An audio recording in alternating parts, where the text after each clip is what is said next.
चारों तरफ कड़ाके की ठंड पड़ रही थी। ठंड का ऐसा आतंक था मानो हड्डियां तक जम जाए। ऐसे में दो दोस्त, अमन और विशाल, जो शहर के रोजमर्रा के शोरगुल से तंग आ चुके थे, इसी कड़ाके की ठंड में अपने गांव की पुरानी हवेली में छुट्टियां बिताने जा रहे थे। हवेली बहुत दूर थी, इसलिए दोनों ने फैसला किया कि शाम को चलेंगे ताकि सुबह तक पहुंच जाएंगे। शाम को दोनों ने अपना सामान पैक किया और कार में बैठकर निकल पड़े। धीरे धीरे रात होने लगी और ठंड ने अपना असली आतंक दिखाना शुरू कर दिया था।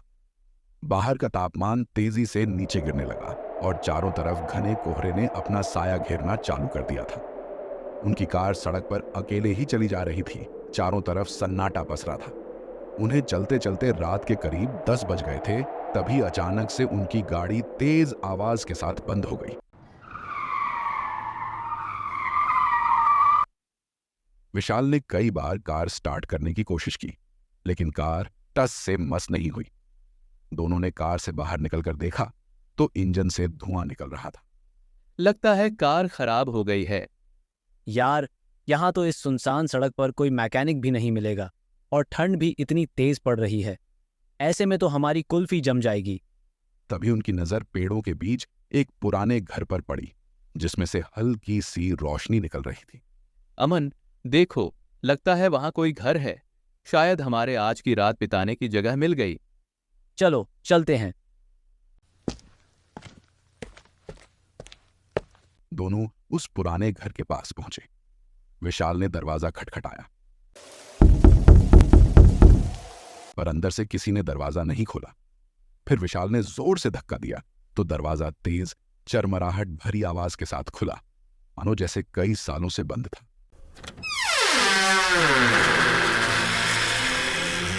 दोनों अंदर गए।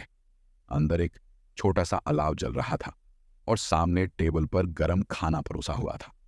खाने से भाप निकल रही थी, मानो किसी ने अभी अभी परोसा हो।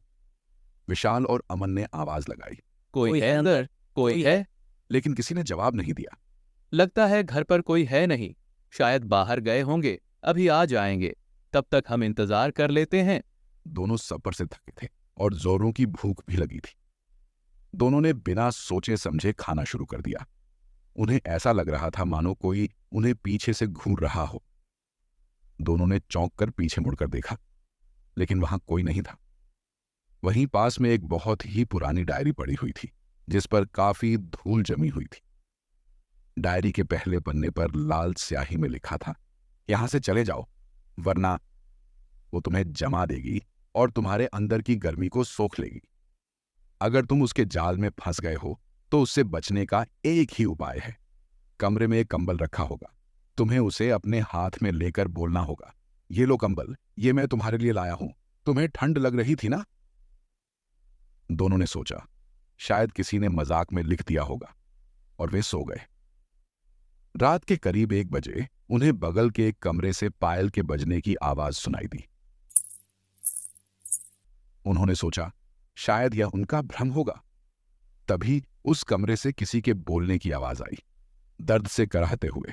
अच्छा हुआ तुम लोग आ गए, मुझे ठंड लग रही थी। दोनों ने धीरे से कमरे का दरवाजा खोला, लेकिन कमरे में कोई नहीं था सिवाय एक अत्यधिक ठंडी हवा के। वे फिर आकर सो गए। फिर वही आवाज आई। इस बार आवाज काफी तेज और दर्द से भरी थी। अच्छा हुआ तुम लोग आ गए, मुझे ठंड लग रही थी। दोनों फिर उस कमरे के पास गए। इस बार उन्हें वहां पर एक डरावनी औरत बैठी हुई दिखी, जिसका पूरा शरीर सफेद था और आंखों की जगह लाल गहरे निशान थे।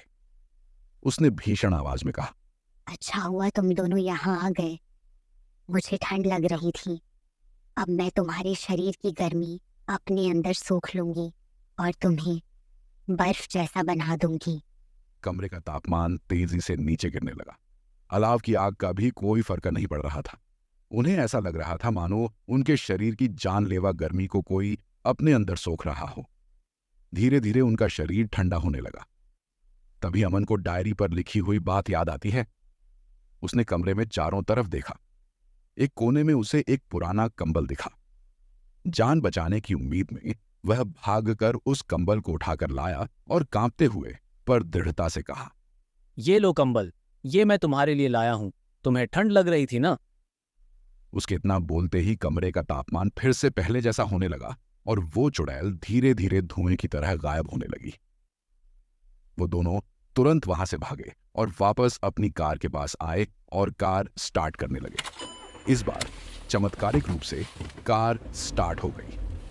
वो दोनों वहां से कार लेकर अपनी हवेली के लिए निकल गए। रास्ते में उन्हें ऐसा लग रहा था जैसे अभी भी उनकी कार में कोई अनजानी चीज बैठकर उन्हें घूर रही है।